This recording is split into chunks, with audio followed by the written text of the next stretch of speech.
सिद्धार्थनगर जिले के विभिन्न महाविद्यालयों में सांसद जगदम्बिका पाल द्वारा आज बच्चों में स्मार्टफोन वितरण किया गया, जिनमें प्रमुख रूप से अमृतलाल महाविद्यालय, उसका बाजार, गौतम बुद्ध बालिका महाविद्यालय भीमापार में छात्र छात्राओं को स्मार्टफोन वितरण किया गया। आपको बताते चले कि सैकड़ों छात्र छात्राओं को स्मार्टफोन वितरण किया गया।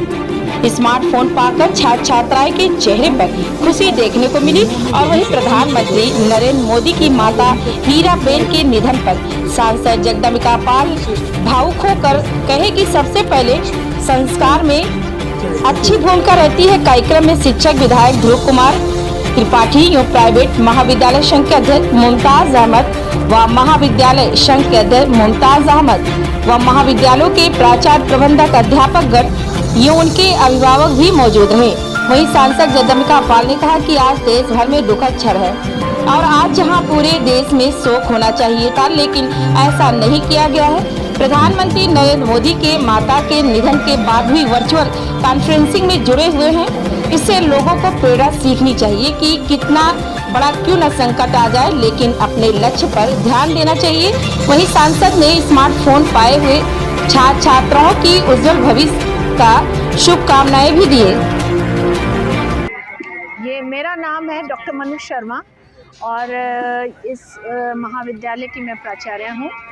आज का कार्यक्रम क्या था, इसका उद्देश्य क्या रहा? आज का कार्यक्रम डिजि शक्ति स्मार्टफोन वितरण था और इसका उद्देश्य यही है कि हम बालिकाएं या बालक जो भी स्मार्टफोन जैसा कि अभी पाल जी ने कहा हम लोगों से, सांसद जी ने, कि बहुत सारे ऐसे भी बच्चे और बालिकाएं हैं जिनको उनके परिवार से यह सुविधा नहीं मिल पाती है कि वो आज के परिप्रेक्ष्य में कार्यक्रमों का किसी भी तरह से जानकारी प्राप्त करें कि हमारा देश या हमारे देश में या हमारे विदेश में कहीं भी संसार में जो भी कुछ हो रहा है उसको ज्ञान प्राप्त करने के लिए ये साधन है।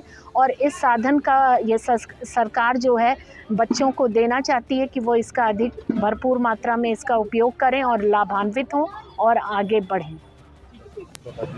मैं राजेश चंद्र शर्मा और बुद्ध शिक्षा परिषद और बुद्ध मेमोरियल समिति, इन दो संस्थाओं का मैं प्रबंधक हूँ और उन्हीं समितियों के अंतर्गत बुद्ध बालिका महाविद्यालय गौतमपल्ली में ये संचालित है और पिछले 20 वर्षों से यहाँ सिर्फ बालिकाओं की शिक्षा के लिए समर्पित विद्यालय है।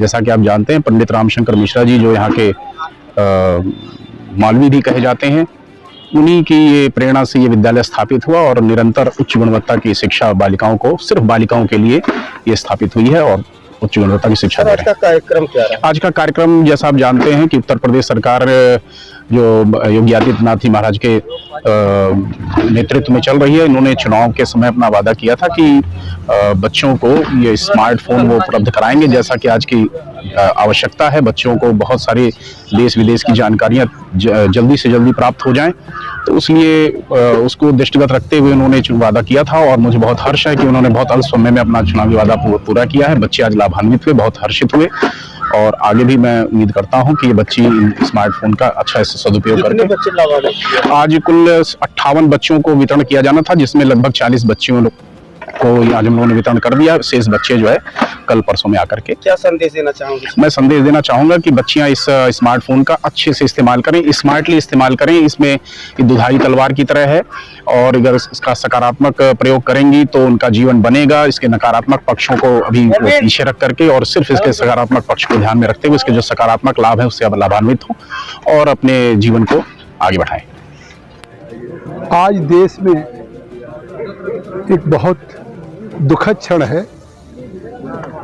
न केवल नरेंद्र मोदी जी की मां हीराबा का निधन हुआ है जिससे पूरा देश शोकाकुल है, लेकिन वो एक मां के रूप में बहुत सरल और सादगी की जिंदगी केवल अपने अहमदाबाद के अपने जिस घर में रहती थी उसका प्रभाव आज पूरे देश पे था।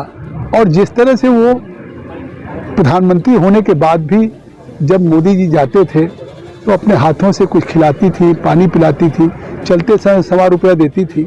तो जो आज मोदी जी के व्यक्तित्व पे, जो व्यक्तित्व को गढ़ा है, जिन संस्कारों को उन्होंने दिया है, उससे आज पूरे देश, जहां एक तरफ मोदी जी को दुनिया का एक नेता के रूप में प्रतिष्ठापित हुए हैं, आज उनके निधन से पूरा देश शोकाकुल है। ये अपूर्णीय क्षति है, लेकिन ये केवल वही व्यक्ति एहसास कर सकता है कि जिसको ये लगता है कि कोई भी बच्चे के लिए जीवन में सबसे पहली संस्कारों की शिक्षा की पाठशाला होती है तो उसकी माँ की पाठशाला होती है, माँ ही सबसे पहली शिक्षक होती है। तो आज उनके निधन पे हम उन्हें श्रद्धा सुमन अर्पित करते हैं, ईश्वर से प्रार्थना करते हैं कि प्रभु उनको अपने चरणों में जगह दें। ऐसे उन्होंने 100 वर्ष की ज़िंदगी में जिस तरह की ज़िंदगी जिया है तो वो एक देवत्व स्वरूप थी, देवी स्वरूप थी। और दूसरी तरफ नरेंद्र मोदी जी का देखिए कि जिनके ऊपर पूरा रोम रोम में उनके माँ का प्रभाव हो, परसों उनको अस्पताल में देखने गए हों, आज सुबह ही पहुंच करके एक तरफ अपनी माँ को खोने के बाद जिस तरह से दाह संस्कार में किया, लेकिन वही माँ की प्रेरणा ने उनको फिर कर्तव्य पथ पे जोड़ दिया कि आज प्रायः इस तरह के निधन पे शोक हो जाता था, छुट्टियां हो जाती थी, लेकिन उन्होंने जो कलकत्ता में अपने प्रोग्राम दिए थे वंदे भारत की गाड़ी का उद्घाटन के लिए या और अन्य कार्यक्रमों में दिया था, गंगा निर्मल गंगा की राष्ट्रीय परिषद की बैठक में जिसमें मुख्यमंत्री जुड़े थे, उसको उन्होंने उसमें शामिल हुए और उन्होंने वर्चुअल कॉन्फ्रेंस से जुड़े हैं। तो आज मैं समझता हूँ कि ये भी एक नई प्रेरणा है कि अपने ऊपर कितना भी बड़ा दुख पड़े, उस दुख को उसको अपनी भावनाओं को पे सब्र रखते हुए अपने कर्तव्य पथ से विचलित ना हो। तो मैं समझता हूँ ये देश के लिए आज एक प्रेरणा का दिन है और उसी पे आज हम लगातार इस जनपद में